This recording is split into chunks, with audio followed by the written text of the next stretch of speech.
Hello everyone, welcome back to my channel आपकी voice. मैं हूं प्रतिभा, आपकी फिजियोथेरेपिस्ट। तो आज इस वीडियो में हम डिस्कस करेंगे विटामिन डी के फैक्ट्स के बारे में। विटामिन डी हमारे लिए क्यों इम्पॉर्टेंट है, कितने टाइप्स की होती हैं, उसका सोर्सेज क्या हैं, हमारी बॉडी में वर्क कैसे करती है विटामिन डी, एंड उसकी डिफिशियंसी से क्या क्या प्रॉब्लम्स हो सकती हैं, एंड मोस्ट इम्पॉर्टेंट उसके क्या डोज होनी चाहिए विटामिन डी की जो हमें लेनी चाहिए।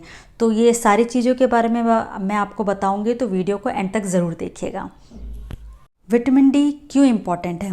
हमारे बोन्स, हेल्दी बोन्स के लिए इम्पॉर्टेंट है, हमारे इम्यून सिस्टम को भी अच्छा करती है, एंड हमें बहुत सारी ऐसी इन्फेक्शियस डिजीज़ेस होती है जिसके अगेंस्ट हमें प्रोटेक्ट करती है।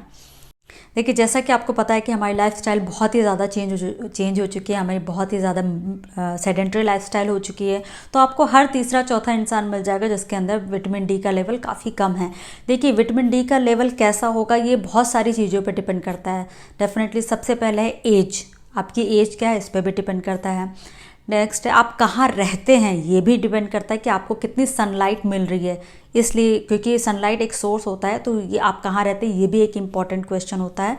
एंड आपका कलर क्या है, क्योंकि कलर भी एक इम्पॉर्टेंट रोल प्ले करता है। एंड मोस्ट नेक्स्ट वन कि आपको कोई मेडिकल कंडीशन तो नहीं है। तो ये सारी चीज़ें हैं जिनके ऊपर डिपेंड करता है कि आपका विटामिन डी लेवल कैसा होगा।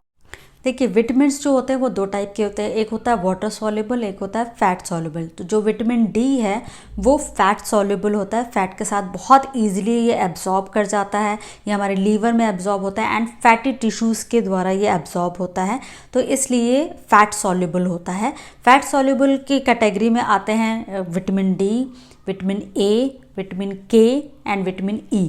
ये चार विटामिन्स ऐसे होते हैं जो कि फैट सॉल्युबल होते हैं, बाकी अदर विटामिन्स जो हैं वो वाटर सॉल्युबल होते हैं। देखिए, विटामिन डी जो होता है वो दो फॉर्म में पाया जाता है, D2 and D3। Vitamin D2 जो होता है उसको हम आर्गोकैल्सिरॉल बोलते हैं, जो कि प्लांट सोर्सेज से मिलता है जैसे कि मशरूम। एंड D3 जो होता है उसको हम उसको कोलेकैल्सिरॉल बोलते हैं, जो कि एनिमल सोर्स से मिलता है, जैसे for example salmon, cod, egg yolk, इन सब के थ्रू मिलता है। एंड ये भी सच है कि जो D3 होता है वो दुगना ताकत रखता है D2 से हमारे ब्लड लेवल को बढ़ाने में। जी हाँ, ये सच है कि D3 जो होता है वो ज़्यादा इफ़ेक्टिव होता है in comparison to D2। Vitamin D को हम सनशाइन विटामिन भी बोलते हैं, क्योंकि इसका जो सोर्स होता है विटामिन डी का वो सनलाइट होता है। सनलाइट कैसे होता है, क्योंकि जो हमारी स्किन होती है, स्किन के नीचे एक कोलेस्ट्रॉल की लेयर होती है। तो होता क्या है, जो सनलाइट में अल्ट्रा वायलेट रेज होती हैं, जब वो हमारी स्किन पे पड़ती है तो जो कोलेस्ट्रॉल होता है उसको यूवी रेज कन्वर्ट कर देती है विटामिन डी में। बट ऐसा नहीं है कि अगर आपकी बॉडी में विटामिन डी है तो वो बॉडी इसको डायरेक्टली यूटिलाइज़ कर लेती है, ऐसा नहीं है। विटामिन डी को यूटिलाइज़ करने में भी उसको बहुत सारे स्टेप से होकर के गुजरना पड़ता है। हम जो भी विटामिन डी हम जो लेते हैं, पहले तो हमारी इंटेस्टाइन उसको एब्जॉर्ब करती है, फिर इंटेस्टाइन से एब्जॉर्ब होने के बाद लीवर उसको अपने पास स्टोर कर लेता है अपने स्टोर फॉर्म में। तो जब भी हमारी बॉडी को ज़रूरत होती है विटामिन डी की, तो क्या होता है वो ब्लड के थ्रू किडनी में जाता है, तो किडनी उसको उस स्टोरेज फॉर्म को एक्टिव फॉर्म में कन्वर्ट करके फिर हमारी बॉडी यूज़ करती है। विटामिन डी बहुत इंपॉर्टेंट रोल प्ले करती है हमारी बॉडी में। वो करती क्या है, जो कैल्शियम और फॉस्फोरस होता है उसको हमारे ब्लड लेवल में मेंटेन करती है, उसको मैनेज करती है।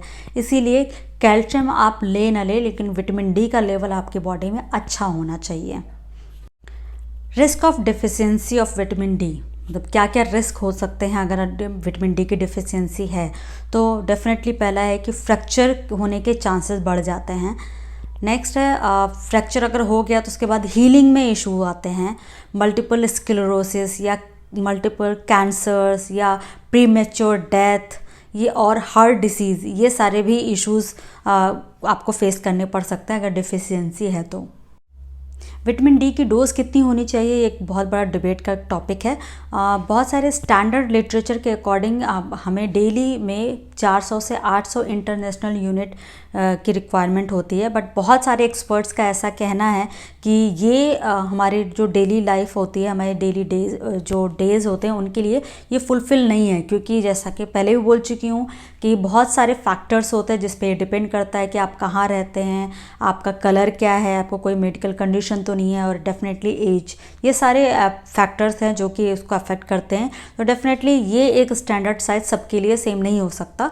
और रिसर्चर्स के अकॉर्डिंग भी ये देखा गया है कि जिनमें भी विटामिन डी का लेवल काफ़ी कम रहा है वो उनमें कोलेस्ट्रॉल कैंसर होने के चांसेस ज़्यादा रहे हैं, और जिनमें विटामिन डी की डेफिशिएंसी नहीं रही यानी विटामिन डी का लेवल अच्छा रहा है उनमें कोलेस्ट्रॉल कैंसर के चांसेस बहुत कम हो गए या उनमें नहीं पाया गया है ये चीज़।